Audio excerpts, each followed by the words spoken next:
Hi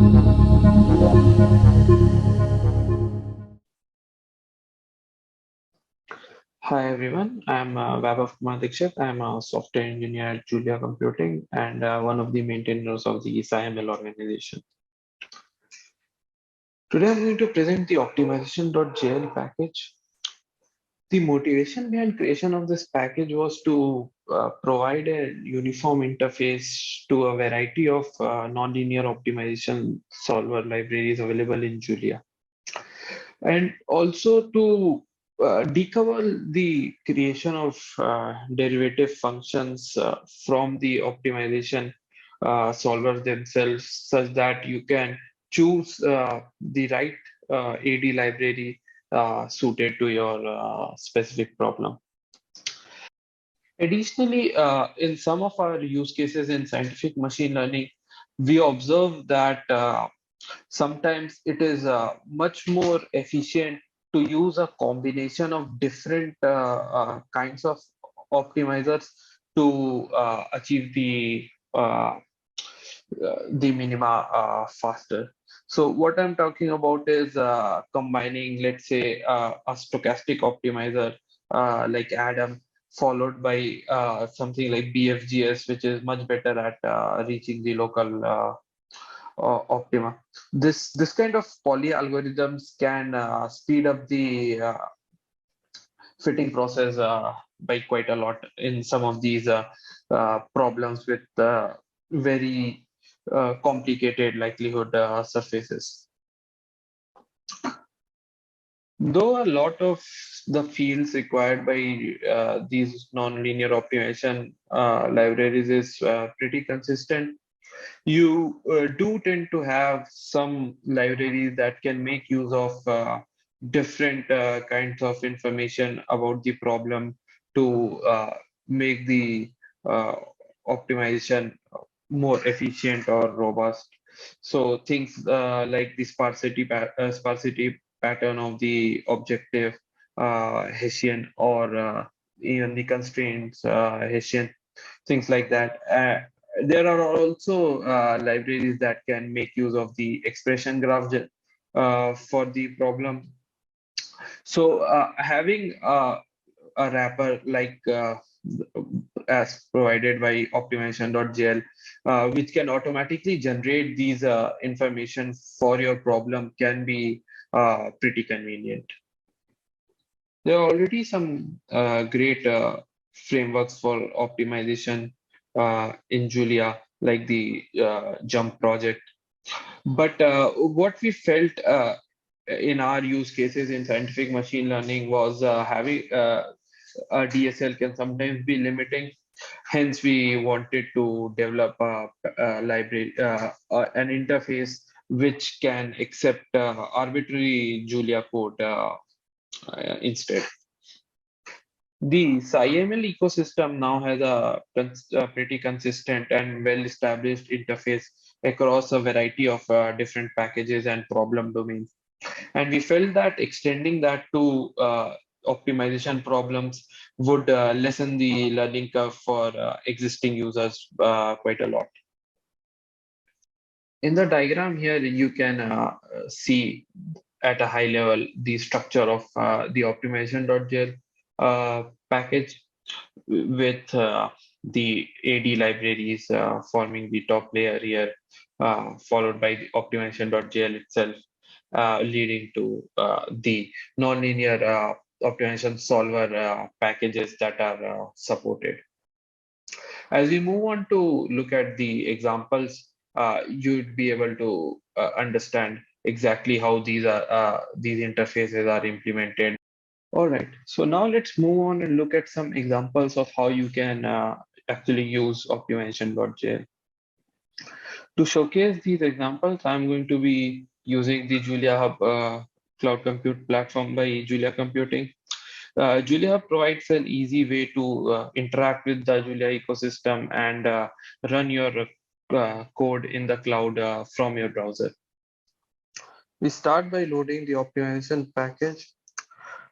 Now here I've defined my objective function. I'm using the Rosenbach function, which is quite famous example problem for showcasing optimization algorithms. I define my initial values for the optimization variables.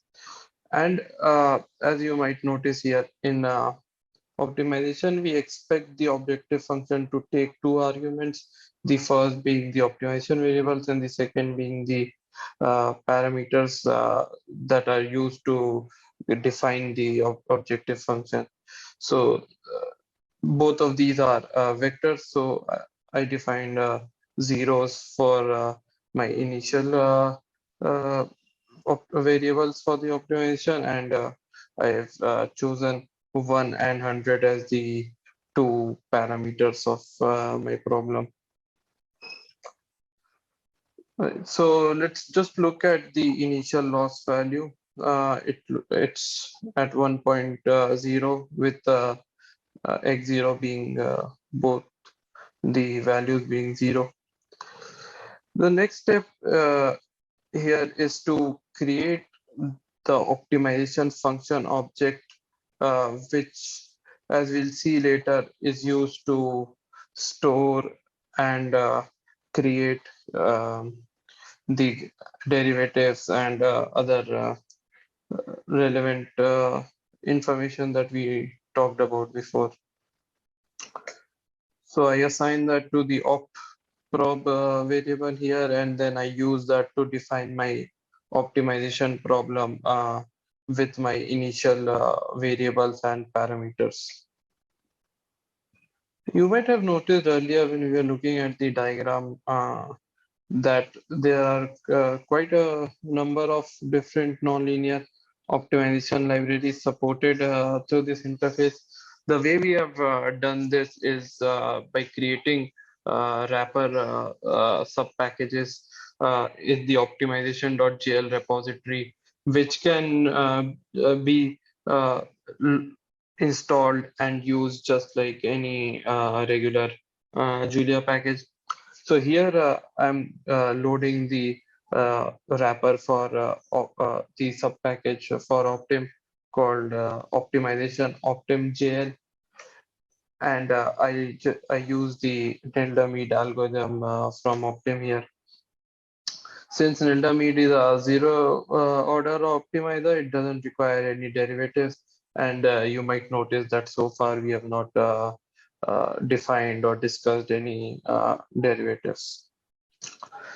So the first most obvious way of specifying derivatives is to just create your own analytically derived derivative functions.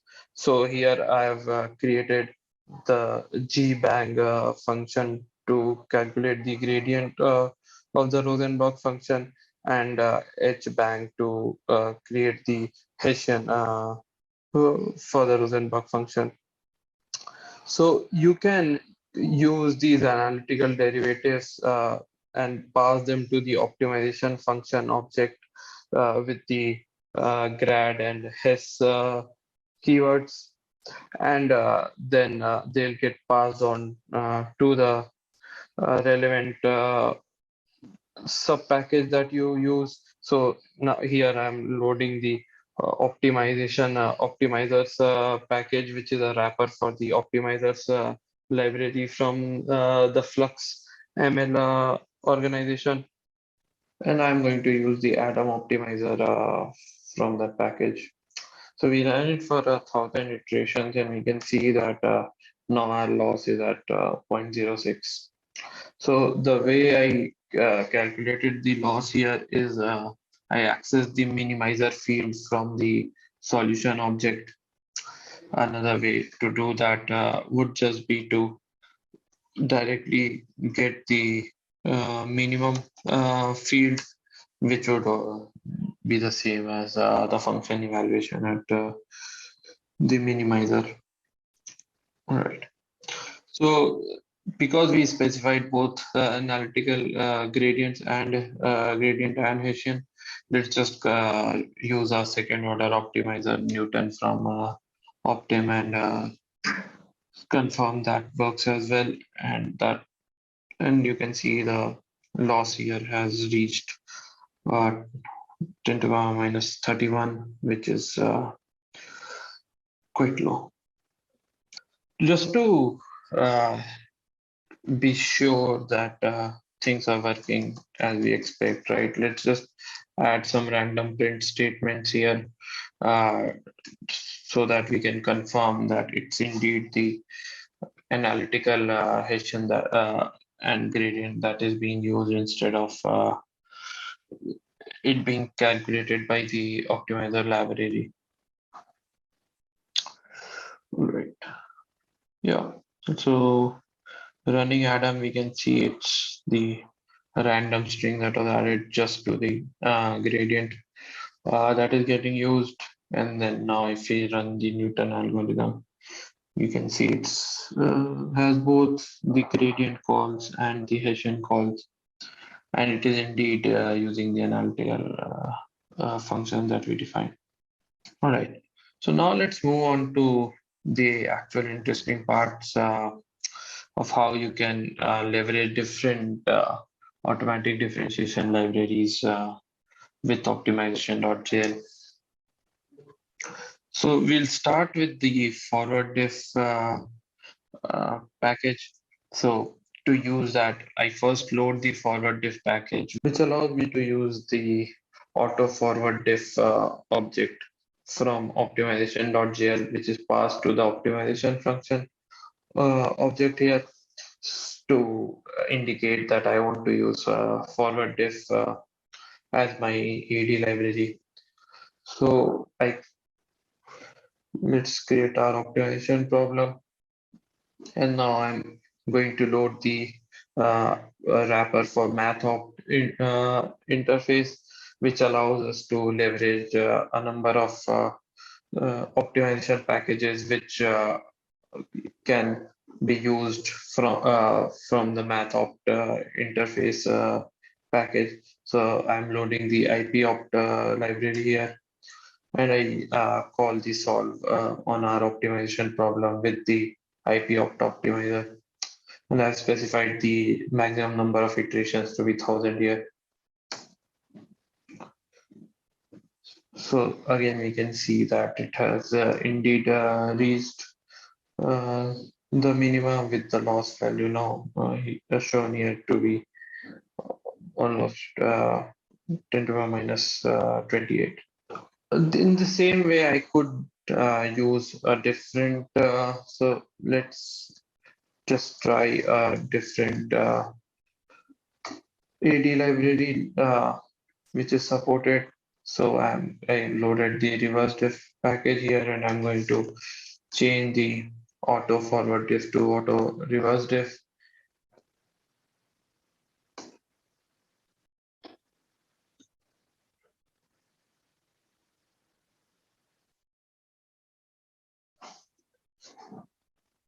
All right. So we can confirm that that works just as well. Next, let's look at how you can pass in constraints from with the optimization .jl interface. I'm going to use the wrapper for black box optim here, and I have specific. So optimizers from black box optim require box constraints on the parameters. So I specified the lower bound for the parameters as 0 and the upper bound as 0.5. If you remember what we were seeing above, we were consistently seeing that the minimum was being reached at almost 1.0. So now here we would expect the value not to exceed 0.5.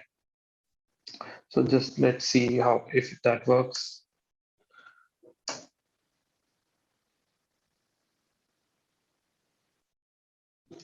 Right, so it looks like that indeed worked, and we got the minima with the box constraints at the first variable at 0.5 and the second at almost 0.25.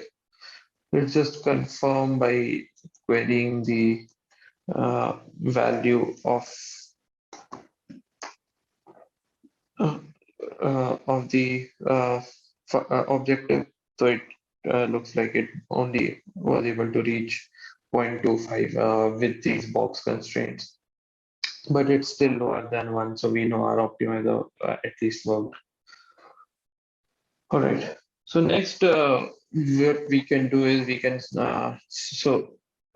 specify a nonlinear constraint with Optimization.jl. What I've done here is I've defined my constraint function cons, which takes two arguments, same as the objective function, the optimization variables, and any other the second argument being the other parameters that might be used to define the constraints. So here we don't have any use of the parameters passed. So it's just the constraint here is just a summation of the squares of both the optimization variables. So if I specify the parameters as one, I can uh, quite conveniently use the the equality value for my constraints as 1.0, which wouldn't have given me a feasible solution with my earlier values of 1 and 100 for parameters. So as you can probably easily guess, the only solution that we can reach here would be zero point 0.6 and zero point 0.8, since the squares of the two variables should be equal to 1.0. And as you can see here, that is indeed the case. I've used the IP Newton algorithm from Optim here, which implements the integer point method. And we can confirm that the constraint evaluates to 1.0, and it does minimize the function as well as satisfy the constraint that was mentioned. But if instead of wanting it to be a equality constraint, I wanted to use this expression as an inequality constraint, I can just change the bounds for the constraint here to not be equal. So I specified the lower bound to be minus 1.0 and upper bound to be 5.0, and this would serve as the bounds for the constraint, and it would be a inequality constraint. So again, we can just solve this problem, and since as we have been already seen above, 1.0 seems to be the minimizer, and it falls and it allows the constraint to be between minus 1 and 5. The value here evaluates to 2. So that turns out to be our solution here. Additionally, we have modeling toolkit as one of the differentiation backends, which allows us to leverage its symbolic numeric capabilities to generate efficient Jacobians and Hessians, and also to create some other information that can be utilized in nonlinear optimization libraries like the expression graph. So here I'm loading the modeling toolkit package and specifying the auto modeling toolkit object as my choice of AD backend in optimization function. And this will now automatically create the relevant Jacobians and Hessians and also the expression graph, which now I can pass on to the AMPL NL writer package, which requires this expression graph for being able to use it with the MathOpt interface wrapper. So now I can just assess it, and as you can see, we reached the solution, which was 1.0, and the constraints are still satisfied. It evaluates to almost 2. Modeling toolkit also has great support for leveraging the sparsity pattern for creating efficient Jacobians and Hessians. So here I'll show you how we can use that with Optimization.jl. So here I have change my constraint function to have some additional output, but it only relies on the first two indices of the optimization variables argument. But here, if I pass a vector of length 10, you can see that my Hessian for each index of the output of constraint function is quite sparse with all these zeros.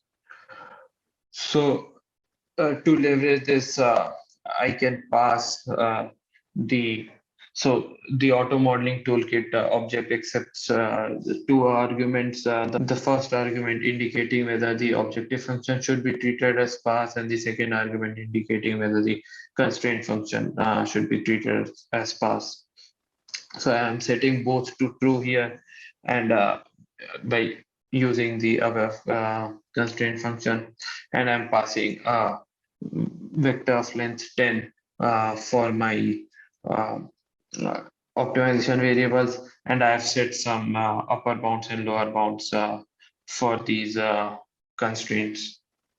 And now I can call solve on this optimization problem with the Optimiser, and you can see that when compared to uh, normal auto modeling toolkit object here without the true for indicating the sparsity, the result captures the number of non-zeros in the Jacobian and Lagrangian quite differently. So here for our second run, it's showing 30 non-zeros in the inequality constraint Jacobian and 55 for the Lagrangian Hessian, as compared to just 6 for the Jacobian and 9 for Hessian with the true setting. All right. So far, we have seen how to use Optimization.jl on a simple Rosenbrock function. But as we had discussed before, the true motivation for this package was to allow easy interface with pretty complicated problems like solving a neural OD fitting. So here I have an example script prepared for training a neural OD.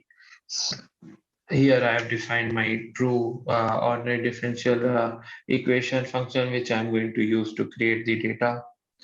And then I have defined my neural network, which will be passed on to the neural OD constructor from Diffie flux. Then we define our predict function for generating the array of the solution from the neural ODE, and use that to create our loss function, which is the L2 norm of the solution of the neural ODE and the data that was generated from the solution of the true ordinary differential equation. Here I have created a callback which will allow me to keep track of the training process. And we can see that result of the random weights assigned to the neural ODE initially gives us a solution which is very far from the true solution. But now we can go ahead and fit this neural ODE to the data. We specify the ADE backend. We are going to use zygote, so I've passed the auto zygote object here, and then I create my optimization function. and then the optimization problem. And then I can call solve on this optimization problem with the Adam optimizer from Optimizer's package. As you can see here, I've run Adam for 300 iterations, and then I pass on the value obtained from this optimization to remake my optimization problem, and then call the BFGS algorithm from Optim with the same interface, and thus it allows me to reach my optima much faster. And then we can just take a look at the final prediction that is obtained after training.